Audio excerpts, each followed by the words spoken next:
had the income, I had the clients, I had the business success, and yet I still felt like I was failing in life, pretty much. So if you're an overachiever and you feel a little bit unfulfilled, I'm gonna break down why that's happening, where it lives in your body, and how you can treat it fast.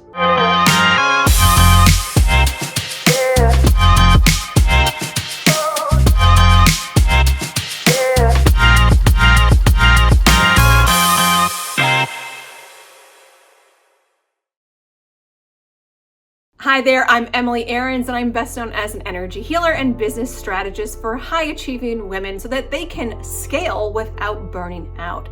I'm sharing from today, from my own personal experience, from when I was really growing and scaling at a rapid rate. Month over month, I was scaling my business, I was having more clients coming in, I was getting more opportunities.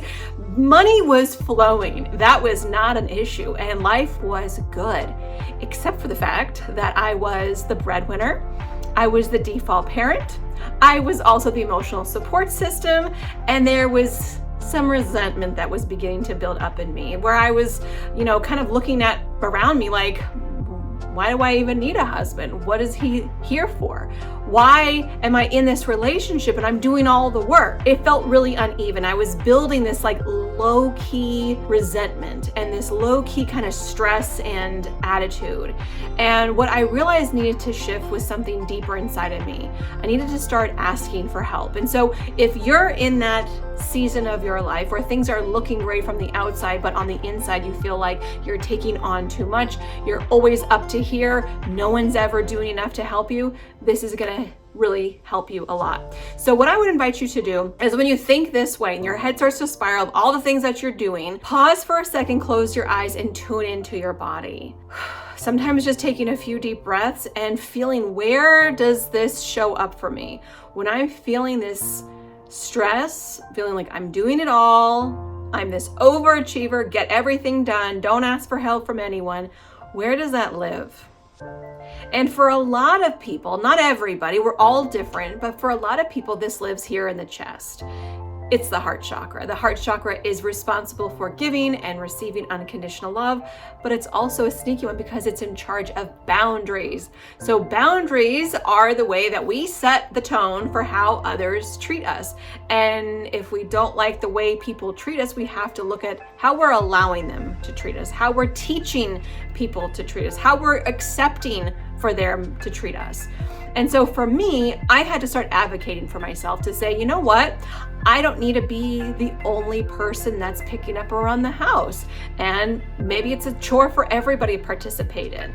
For quite a long time, I hired house cleaners. So every single week, I knew that the house was going to get clean, so that it really helped to settle my nerves and make me feel like, okay, this is getting done, but it's not on my plate. Same with childcare, pickups, drop-offs, sports, like things like that, that I didn't need to always be the default driver to doing those things. So I said to my husband, you know what? I feel like I'm going in circles and I'm constantly on the go.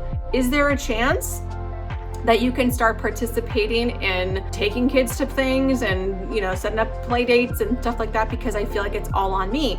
I'm the one who's doing all the dentist appointments and doctor's appointments, but it doesn't have to be me. And I think this is societally, especially when you're in the cisgen, male-female relationship, this is kind of like the default. I think that we all are ingrained to do these things, and so we just do them. Doesn't mean that we signed up for it, doesn't mean we enjoy it, doesn't mean we want to continue doing it forever. And so the first thing to start setting your boundary is to set your boundary. What am I willing to do, and how do I want to live? How do I want to feel? So if you know that you don't mind cleaning your house, you don't mind taking the kids to sports or picking them up from school or dropping them off, you don't mind it. It's something that you really enjoy doing, and it actually brings you energy. So I think this is a really good distinction to notice. Does it bring you energy or does it deplete your energy? These are really great ways to check in easily, to get your instincts, your intuition back online, and to help you make decisions very fast. Because what happens if you are in this place of feeling defeated or you're feeling resentful, it's gonna spill over into your business, whether it's your relationships with your team members or making decisions in your business or taking on clients. It's all part of the same system. And our businesses are not separate from our personal, which is not separate from our energy. Everything is inseparable. And so you can't sort of compartmentalize and pretend that these feelings inside of you brewing up, bubbling up, are not going to affect the other things. The second thing, once you set your boundaries of say, here's what I want, here's what I don't want, the next thing is to really stand up for yourself and advocate for those things. So one of the things that I did was making sure that if I really enjoyed doing car pickup at the end of the day, I had to change my schedule around to accommodate that. That was a personal choice that I made because I noticed that my kids were getting into little tussles or little things, little drama on the school ride home from the bus. And I thought, you know what, the easiest solution is for me to just pick them up.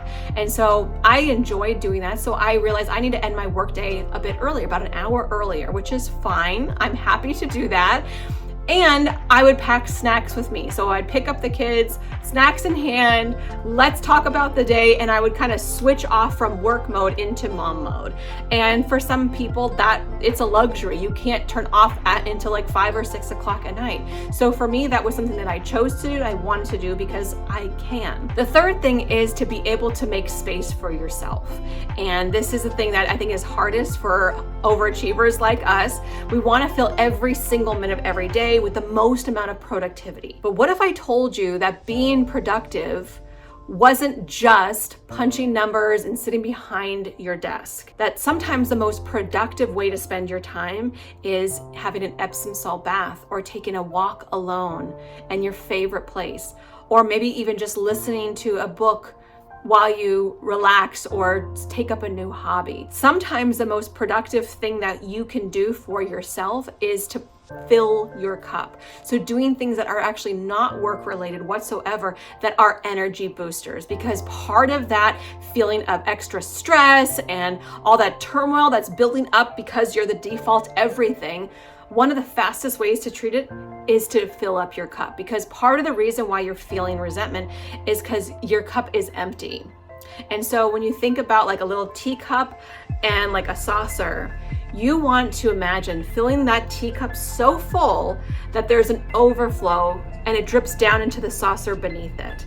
And so what you're giving to others from is actually the saucer, the overflow. You want to fill your cup up so much. And when it's full, meaning you're doing the things that you want, you're sleeping well, you're exercising, you're eating right, you're taking care of your body, you're listening, you're eating foods that feel nourishing to you, you have alone time, all of those things add up. And when you do all of them, you get that overflow so that you feel fulfilled, you feel happy, and you don't feel the need to keep over giving to every single person in your life. That you know a yes from a no. If someone says, hey, do you want to go hang out and get some drinks? And you're like, that feels like a no for me. You say, no thanks, let's do something else. Maybe we can go for a hike instead. If someone says, oh, could you pick up my kid with yours? And you're like, oh, that feels like a no for me. So you know what, I can't do that today, but why don't we check in maybe next week? Start listening, because sometimes those boundaries that are held in your heart chakra can make such a big difference to feeling your best, being aligned, and letting go of that stress and resentment in your relationships. So I hope this video was helpful for you. If you're curious how to maintain your highest energetic alignment without burning out, I have an amazing quiz and free training below. Click the link below this video and make sure that you like and subscribe, because I put out new videos every single week and I do free live coaching every single Thursday. So I'm so glad that you're here. Thank you so much for being here. Stay tuned for the next session, and I hope you take extra good care of yourself today. Fill your cup and make sure to do more things that light you up and make you happy. The world needs you alive, vibrant, and that cup to be full. Lots of love. I'll see you on the next one.